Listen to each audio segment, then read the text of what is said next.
Hello, folks. Welcome back to our Bible in a Year reading plan. I am Shanique, and this year we are reading from Genesis to Revelation. Hopefully, you've had a chance to download the Bible in a Year reading plan by now.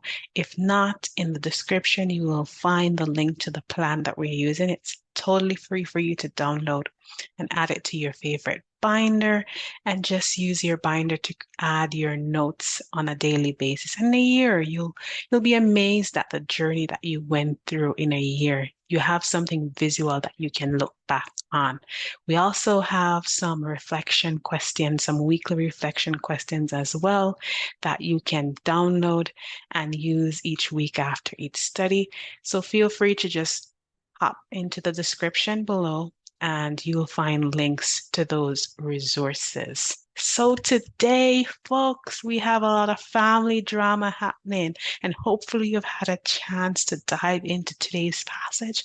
If not, let's get started. So we are reading Genesis 26 to 28, and we are reading from the New American Standard Bible. So Genesis chapter 26. Now there was a famine in the land because of previous famine that had occurred in the days of Abraham. So Isaac went to Gerar to Abimelech, king of the Philistines, and the Lord appeared to him and said, "Do not go down to Egypt. Stay in the land of which I shall tell you. Live for a time in this land, and I will be with you and bless you. For to you and to your descendants I will give all these lands, and I will establish the oath which I swore to your father Abraham. I'll multiply your descendants as the stars of heaven, and will give your descendants all these lands, and by your descendants all the nations of the earth shall be blessed. Because Abraham obeyed me and fulfilled his duty to me and kept my commandments, my statutes, and my laws." So Isaac lived in Gerar. When the men of the place asked about his wife, he said, "She's my sister," for he was afraid to say my wife, thinking, the men of the place might kill me on account of Rebekah, since she's beautiful. Now it came about when he had been there a long time, that Abimelech, king of the Philistines, looked down through a window and saw them. And behold, Isaac was caressing his wife Rebekah. Then Abimelech called Isaac and said, "Behold, she certainly is your wife. So how is it that you said she's my sister?" And Isaac said to him, "Because I thought otherwise I might be killed on account of her." And Abimelech said, "What is this that you have done to us? One of the people might easily have slept with your wife, and you would have brought guilt upon us." So Abimelech commanded all the people, saying, "He who touches this man or his wife will certainly be put to death." Now Isaac sowed in that land and reaped in the same year 100 times as much, and the Lord blessed him.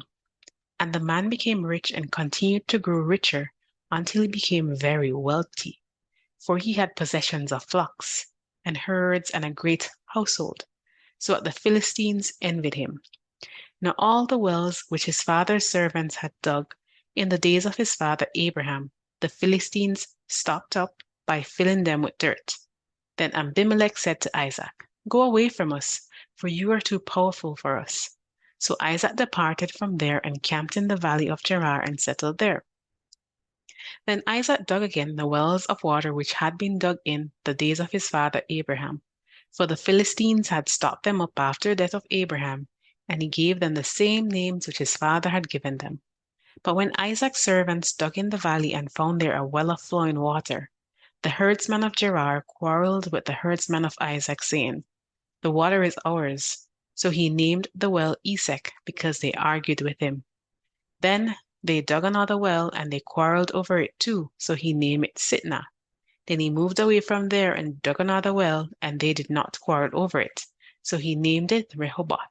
For he said, "At last the Lord has made room for us, and we'll be fruitful in the land."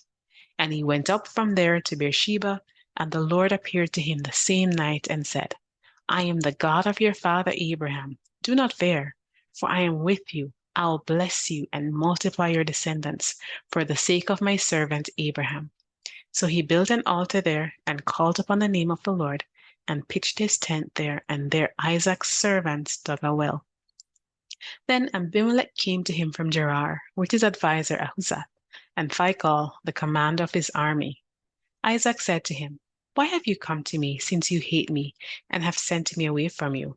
They said, We have seen plainly that the Lord has been with you. So we said, An oath must now be taken by us, that is, by you and us. So let us make a covenant with you, that you will do us no harm, just as we have not touched you and have done nothing to you, but good, and have sent you away in peace.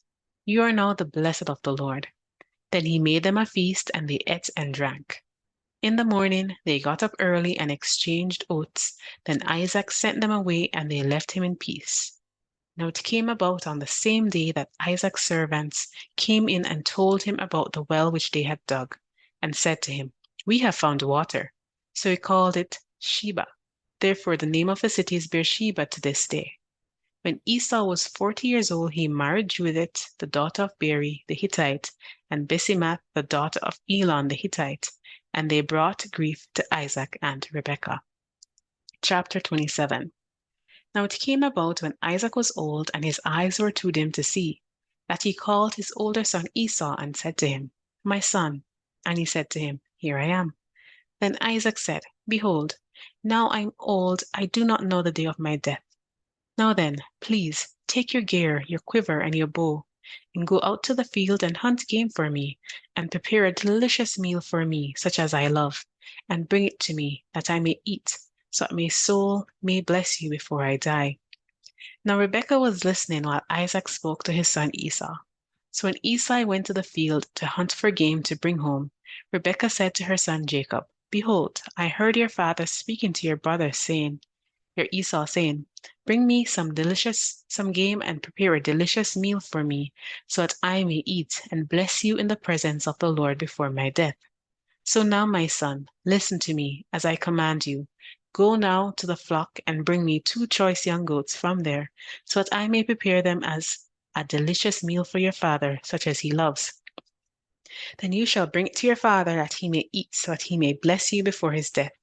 But Jacob said to his mother Rebekah, Behold, my brother Esau is a hairy man, and I am a smooth man. Perhaps my father will touch me, then I'll be like a deceiver in his sight, and I'll bring upon myself a curse and not a blessing. But his mother said to him, Your curse be on me, my son. Only obey my voice and go. Get the goats for me. So he went and got them and brought them to his mother, and his mother made a delicious meal such as his father loved. Then Rebekah took the best garments of her elder son Esau, which were with her in the house, and put them on her younger son Jacob. And she put the skins of the young goats on his hands and on the smooth part of his neck. She also gave the delicious meal and the bread which she had made to her son Jacob. Then he came to his father and said, My father. And he said, Here I am. Who are you, my son? Jacob said to his father, I'm Esau, your firstborn. I have done as you told me.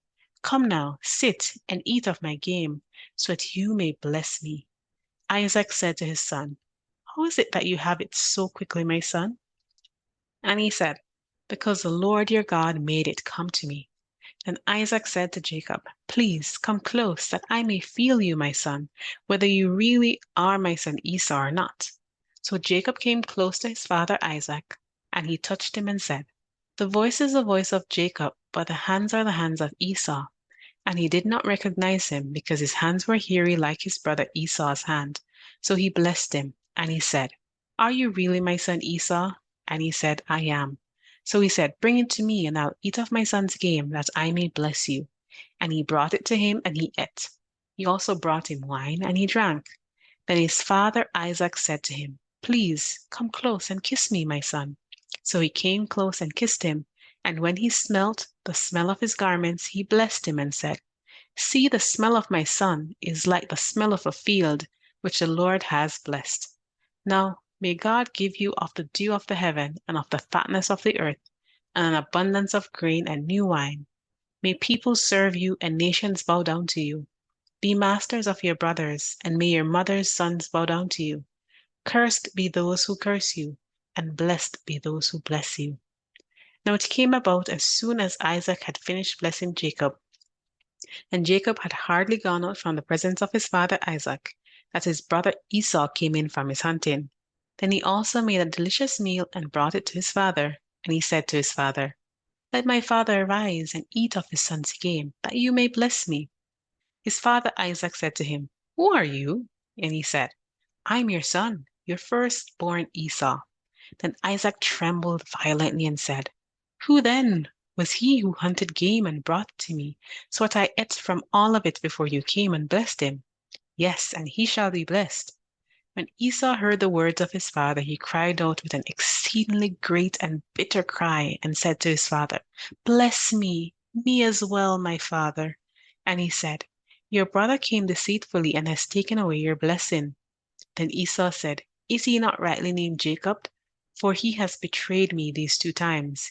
He took away my birthright, and behold, now he has taken away my blessing." And he said, "Have you not reserved a blessing for me?" But Isaac replied to Esau, "Behold, I have made him your master, and I have given to him all his relatives as servants, and with grain and new wine I have sustained him. What then can I do for you, my son?" Esau said to his father, "Do you have only one blessing, my father? Bless me, me as well, my father." So Esau raised his voice and wept. Then his father Isaac answered and said to him, "Behold, away from the fertility of the earth shall be your dwelling, and away from the dew of the heaven from above. And by your sword you shall live, and you shall serve your brother. But it shall come about when you become restless that you will break this yoke from your neck." So Esau held a grudge against Jacob because of the blessing with which his father had blessed him. And Esau said to himself, "The days of mourning for my father are near. Then I'll kill my brother Jacob." Now when the words of her elder son Esau were reported to Rebekah, she sent word and called the younger son Jacob and said to him, "Behold, your brother Esau is consoling himself concerning you by planning to kill you. Now then, my son, obey my voice and arise, flee to Haran to my brother Laban. Stay with him a few days until your brother's fury subsides, until your brother's anger against you subsides, and he forgets what you did to him. Then I will send word and get you from there. Why should I lose both of you in one day?" And Rebekah said to Isaac, "I'm tired of living because of the daughters of Heth. If Jacob takes a wife from the daughters of Heth, like these from the daughters of the land, what good will my life be to me?" Chapter 28.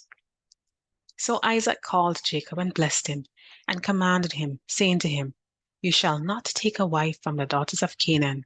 Arise, go to Padamaram, to the house of Bethuel your mother's father, and from there take to yourself a wife from the daughters of Laban, your mother's brother. May God Almighty bless you and make you fruitful and multiply, so that you may become a multitude of people. May He also give you the blessing of Abraham to you and to your descendants with you, so that you may possess the land where you live as a stranger, which God gave to Abraham." Then Isaac sent Jacob away, and he went to Padamaram, to Laban, son of Bethuel the Aramean, the brother of Rebekah, the mother of Jacob and Esau. Now Esau saw that Isaac had blessed Jacob, and sent him away to Padam Aram to take to himself a wife from there. And that when he blessed him, he commanded him, saying, "You shall not take a wife from the daughters of Canaan." And that Jacob had obeyed his father and his mother, and had gone to Padan Aram.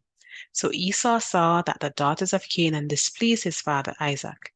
And Esau went to Ishmael and married, besides the wives that he had, Mahalath, the daughter of Ishmael, Abraham's son, the sister of Nebaioth. Then Jacob departed from Beersheba and went toward Haran, and he happened upon a particular place and spent the night there. Because the sun had set, he took one of the stones of the place and made it a support for his head, and lay down in that place. And he had a dream, and behold, a ladder was set up on the earth, with its top reaching to heaven. And behold, the angels of God were ascending and descending on it. Then behold, the Lord was standing above it and said, "I am the Lord, the God of your father Abraham, and the God of Isaac. The land on which you lie I'll give to you and to your descendants. Your descendants will also be like the dust of the earth, and you will be spread out to the west and to the east and to the north and to the south. And in you and in your descendants shall all the families of the earth be blessed. Behold, I am with you and will keep you wherever you go, and will bring you back to this land. For I will not leave you until I have done what I have promised you." Then Jacob awoke from his sleep and said, "The Lord is certainly in this place, and I did not know it." And he was afraid and said, "How awesome is this place! This is none other than the house of God, and this is the gate of heaven." So Jacob got up early in the morning and took the stone that he had placed as a support for his head and set up as a memorial stone and poured oil on its top.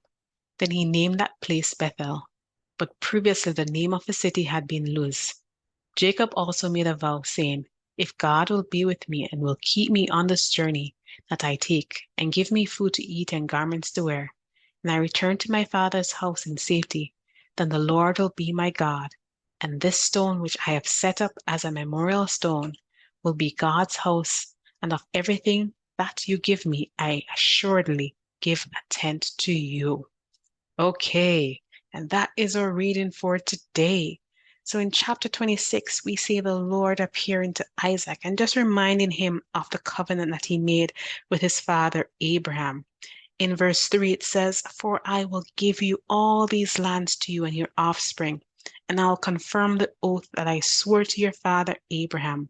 I'll make your offspring as numerous as the stars of the sky. I'll give your offspring all these lands, and all the nations of the earth will be blessed by your offspring, because Abraham listened to me and kept my mandate, my commands, my statutes, and my instructions." What I found really interesting in chapter 26 is also that he repeated the same mistake as that his father Abraham did. So when the men of the place asked about his wife, he said, "She's my sister," for he was afraid to say "my wife," thinking that the men of the place will kill me on account of Rebecca, for she is a beautiful woman, right? We also see near the end of Isaac's life, when he's almost blind, the time comes for a son to be blessed. And God had promised a special blessing for Jacob.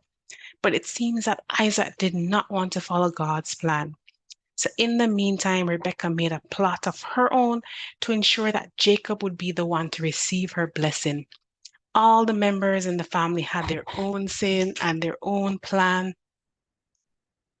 But in the end, it was the Lord's plan that prevailed. Even though we're not always faithful, the Lord is always faithful. He always does what he says he will do. Despite the sin that prevailed in this family, from Rebecca's desire to control, to favoritism, to disunity, God is faithful to his covenant promises. And God set his love on Jacob despite his sin and manipulation. What a beautiful reminder of God's grace to us as a people. He sets his love and favor on us despite our sin, and he chose us to be his before we're even born. Again, the Bible here reminds us that the promises of God are not dependent on us. God's promises are solely dependent on him.